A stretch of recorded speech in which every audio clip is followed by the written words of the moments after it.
Imagine being born in a city that officially does not exist. It's missing from ordinary maps. Soldiers, fences, and barbed wire guard the entrance. You cannot invite a friend to visit without special permission, and discussing your work with outsiders is strictly forbidden. Instead of a real place name, your address is something like Chelyabinsk 40, Tomsk 7, or Krasnoyarsk 26. But behind the fence, you find clean streets, excellent schools, higher salaries, and stores stocked with goods that people in ordinary Soviet cities could only dream of buying. And somewhere nearby, scientists are building an atomic bomb, enriching uranium, testing military technology, or studying some of the deadliest viruses on Earth. This was life inside the closed cities of the Soviet Union. What did the numbers attached to their names mean? What was everyday life like inside them? And what happened to these cities after the USSR collapsed? The official term ZATO, an abbreviation for Closed Administrative Territorial Formation, did not enter Russian law until 1992. During the Soviet era, these places were usually described simply as closed cities, restricted cities, or mailbox cities. The reason for their special status was straightforward. They contained facilities of national importance connected to nuclear energy, the space program, the military-industrial complex, or secret scientific research. Everything from the creation of the first Soviet atomic bomb to research involving exceptionally dangerous viruses took place under the strictest secrecy. That may sound terrifying, but in some respects, life inside these cities was something other Soviet citizens could envy. You could not simply drive into a closed city. Entry required a permanent or temporary pass, which was inspected at a guarded checkpoint. Permanent passes were issued to residents and employees of local facilities. Relatives, visiting specialists, and other guests needed permission arranged in advance. Some cities were surrounded by multiple rows of barbed wire and guarded security zones. Others did not have a continuous fence, but every road leading into them was controlled by soldiers or security personnel. Closed cities were often omitted from publicly available maps. Instead of their real names, they were assigned the name of a nearby major city, followed by a number. Sarov, for example, was known as Arzamas 16, Ozorsk was Chelyabinsk 40, and Cheleznogorsk was Krasnoyarsk 26. The number was primarily part of a secret postal address. It allowed letters to reach the city without revealing its true location. Residents could not speak freely about the factories, laboratories, or military installations around them. Employees signed secrecy agreements, and revealing classified information could lead to criminal prosecution. When traveling outside the city, people sometimes had to use a kind of cover story. A resident of the secret city Chelyabinsk 70, now called Snezinsk, might simply say that they lived at Chelyabinsk. That was not technically true. The two cities are more than 100 kilometers or about 65 miles apart. But revealing the real place of residence was discouraged. In return for these restrictions, residents received certain privileges. Many closed cities offered salary bonuses, better stocked stores, high-quality housing, good schools, hospitals, sports facilities, and cultural centers. In a country where shortages were a constant part of life, being able to buy sausage, cheese, or decent clothing without spending hours in line was a serious advantage. However, supplies and salary bonuses varied depending on the city, the facility, and the period. Not every resident of every closed city received the same benefits. The higher standard of living was meant to compensate for isolation, constant surveillance, and the risk of living near secret industrial sites. After the Soviet Union collapsed, the veil of secrecy was partially lifted. In 1992, Russia passed a law defining closed administrative territorial formations. Many secret cities received official names that could finally appear on maps, but that did not mean the cities became open. Russia still has 38 closed administrative territories. 10 are associated with facilities operated by the State Nuclear Corporation, Rosatom. The others support military, space, and other strategic installations. Together, these territories have a population of more than 1 million people. Today, residents can openly say that they live in Sarov, Ozyorsk, or Severomorsk. The existence of the cities is no longer classified. What remains secret is the work carried out at the factories, research centers, and military bases inside them. Entering one of these cities is still difficult. The exact rules vary, but visitors generally need a legitimate reason: employment, close relatives, official business, or participation in an approved event. Applications for entry permits must be submitted in advance, and gaining permission is especially difficult for foreign nationals. These are fully functioning modern cities, with apartment buildings, shopping centers, schools, and internet access, but fences still surround them, and guarded checkpoints still control who can enter. The city of Sergeyev Posad, near Moscow, is best known today for the Trinity Lavra of St. Sergius, one of the most important monasteries in the Russian Orthodox Church. From 1930 until 1991, the city was called Zagorsk. Nearby were two closed military settlements, Zagorsk 6 and Zagorsk 7. Zagorsk 6 contained the virology center of the Soviet Ministry of Defense's Research Institute of Microbiology. Scientists there studied exceptionally dangerous infectious diseases and developed defenses against biological weapons. According to former participants in the Soviet biological warfare program, the facility was also involved in developing offensive biological weapons. One of the best-known stories is connected to a smallpox outbreak in Moscow in 1959. A Soviet artist named Alexei Kokorykin brought the disease home after visiting India. A massive vaccination campaign contained the outbreak. Several dozen people became infected, and 3 died. Kanatjan Alibekov, a former senior figure in the Soviet biological weapons program, later claimed that the strain collected during this outbreak was used in the development of weaponized smallpox. Not every detail of this story can be independently confirmed. However, the existence of a massive secret Soviet biological warfare program is now well established. The center also worked with the Marburg and Ebola viruses. Zagorsk 6 remains a restricted military territory. Zagorsk 7 lost its closed status in 2001.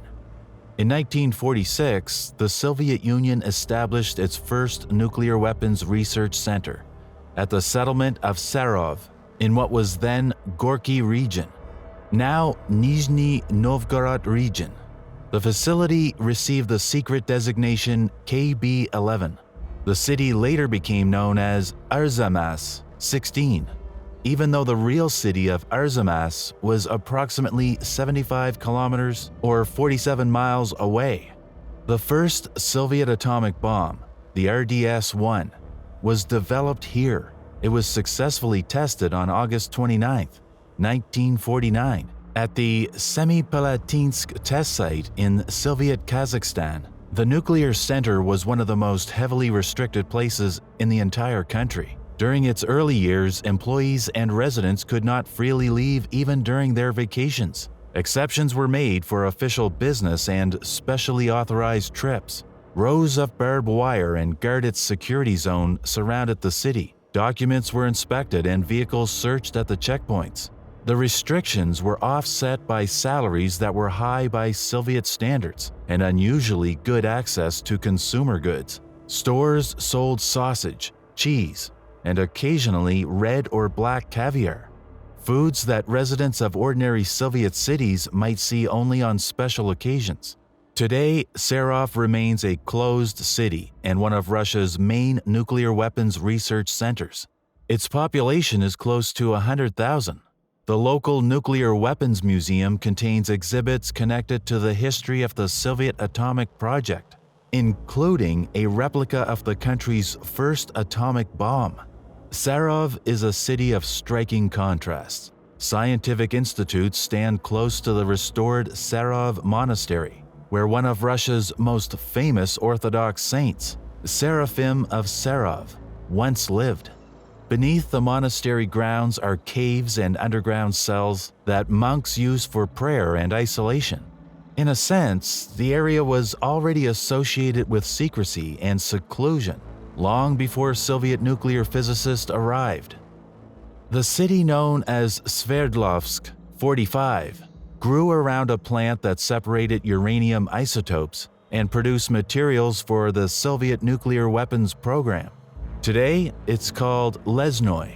Prison labor was used during the construction of both the plant and the city. Conditions were extremely difficult, although the exact number of workers who died remains uncertain.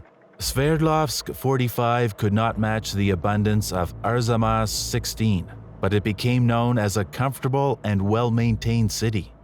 Residents of nearby open towns often envied its clean streets, stores, and social services.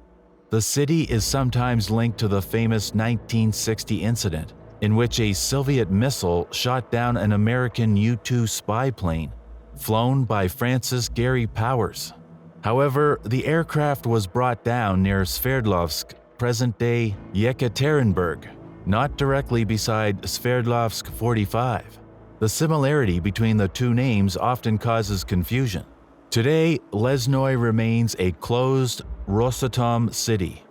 Anyone can travel by bus to the neighboring town of Nizhnaya Tura, but passing through the checkpoint into Lesnoy still requires a permit.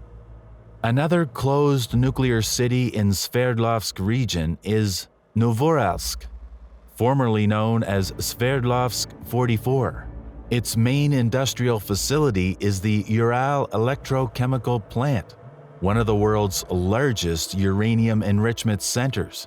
During the Soviet era, the plant produced highly enriched uranium for military purposes. Today, its output is intended primarily for the civilian nuclear energy industry. Novoralsk stands near the scenic Ural Mountains. The Seven Brothers Rock Formation and the Hanging Stone are located nearby. Numerous legends are associated with these landscapes. Some involve Yermak, the Cossack leader who campaigns help bring Siberia under Russian control. Others tell of sorcerers and persecuted old believers hiding in the forests. But visitors do not need to sneak into the closed city to see these natural landmarks. The main hiking routes are located outside the restricted zone.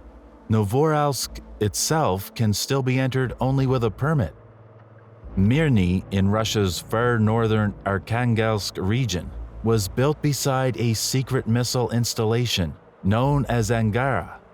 That installation later became the Plesetsk Cosmodrome. The first Soviet satellites were launched from Plesetsk during the 1960s. For years, the Soviet Union refused to acknowledge publicly that the Cosmodrome even existed. Western intelligence analysts identified it using reconnaissance data. Most ordinary Soviet citizens learned about Plesetsk only much later. Unlike many nuclear cities, Mirny was not completely surrounded by barbed wire. Instead, documents were checked on the roads leading into the city and towards the Cosmodrome's facilities. Mirny was sometimes nicknamed the City of Baby Carriages. Young officers and military academy graduates arrived with their families, or quickly started families after settling there. The well-maintained, well-supplied city had an unusually large number of young parents and children. Today, Mirny remains a closed city, closely connected to the Plesetsk Cosmodrome. The privileges of closed city life came with a darker side. Living beside a secret industrial facility could be extremely dangerous, and residents were not always told about the risks. Ozyorsk, originally known as Chelyabinsk 40, was built beside the Mayak chemical combine. This was where plutonium for the first Soviet atomic bombs was produced. On September 29, 1957, Mayak experienced one of the most serious radiological accidents in history. The disaster, now known as the Kishtim accident. It was named not after the actual location, but after the nearest open city, Kishtim. Ozyorsk itself was secret, so its name could not be used publicly. A cooling system failed inside a storage tank containing highly radioactive waste. The waste overheated and caused a powerful chemical explosion. A large quantity of radioactive material was released into the atmosphere. The resulting contaminated zone extended across several regions and became known as the East Ural radioactive trace. Approximately 270,000 people lived in the wider affected area. Several villages were evacuated, but some residents did not learn the real reason for their relocation until many years later. The Soviet authorities concealed information about the disaster. For the wider public, neither the plant nor the city officially existed. Today, Ozyorsk has a population of more than 75,000. The Mayak facility remains in operation, processing nuclear materials and radioactive waste. The city is still closed. Severomorsk stands on the shore of the Kola Bay, above the Arctic Circle. It is the main base of Russia's Northern Fleet. Construction of the naval base began during the 1930s. The settlement was originally called Venga. It became a city and received the name Severomorsk in 1951. Access was already restricted during the Soviet period because of the surrounding military facilities. Severomorsk officially received Zato status in 1996. An enormous statue of a sailor dominates the city's main square. Local people call him Alyosha, a common affectionate nickname used for several monumental Soviet soldiers and sailors. The city also has a monument to the torpedo boat TK-12. The museum ship K-21, however, is not in Severomorsk. It is located about 20 kilometers or 12 miles away in Murmansk. From approximately early December until the middle of January, Severomorsk experiences the polar night. The sun does not rise above the horizon. The icy wind, high humidity, and weeks of darkness can be difficult for newcomers. For local residents, they are simply part of everyday life. Snezhinsk, known during the Soviet era as Chelyabinsk 70, was established in the 1950s as the country's second major nuclear weapons research center. Today, it is home to the Russian Federal Nuclear Center's Institute of Technical Physics, named after the physicist Yevgeny Zababakin. The new institute was intended to provide competition for the original nuclear center in Sarov and to develop advanced nuclear weapon designs independently. In 1992, U.S. Secretary of State James Baker visited Snezhinsk. He was among the first high-ranking Western officials ever admitted to the formerly secret center. Snezhinsk is often described as the birthplace of the Tsar Bomba, the most powerful explosive device ever detonated. But that is not quite accurate. The Tsar Bomba, tested on October 30, 1961, was developed primarily by specialists at KB-11 in Sarov. The team included physicist Andrei Sakharov. Its explosive yield was approximately 50 megatons of TNT. The bomb was detonated above a Soviet testing range on Novaya Zemlya, an Arctic archipelago. Its shockwave was detected several times as it traveled around the planet. For comparison, the most powerful nuclear device ever tested by the United States, Castle Bravo, detonated at Bikini Atoll in 1954, had a yield of 15 megatons, not 25. It did not destroy the entire atoll, but it caused widespread radioactive contamination across the Marshall Islands. Although Snezhinsk did not create the Tsar Bomba, its institute developed many other Soviet nuclear and thermonuclear warheads. Legends persist about underground laboratories, tunnels, and even a secret subway beneath the city. There's no reliable evidence of an entire underground city, but rumors like these surround almost every major secret facility. Snezhinsk itself lies among lakes and the low mountains of the Urals. Behind the barbed wire is not a bleak industrial prison, but a green city with beaches, schools, parks, and ordinary residential neighborhoods. The closed cities of the Soviet Union cannot be described simply as prisons or as privileged islands of comfort. They were both. Residents received good apartments, education, medical care, and access to scarce consumer goods. Many were genuinely proud of their work and felt that they were contributing to projects of national importance. But the price included restrictions on movement, constant surveillance, and an inability to speak openly about their own lives. Sometimes the price was much higher. People could live for years without being told that a serious radiation accident had occurred nearby, or that the local factory was contaminating their water and land. After the collapse of the Soviet Union, these cities appeared on maps and received real names, but the fences, checkpoints, and security restrictions never disappeared. More than 1 million people in Russia still live in places that most of the country's citizens will never be allowed to enter, and perhaps that is the central paradox of a closed city. It conceals weapons, laboratories, and state secrets. But inside, ordinary life continues. People go to work, raise children, walk through parks, and show a security pass every time they return home. Would you live in a city like this in exchange for higher pay, better supplies, and a sense of security? Or would a fence around your own home be too high a price? Tell us in the comments.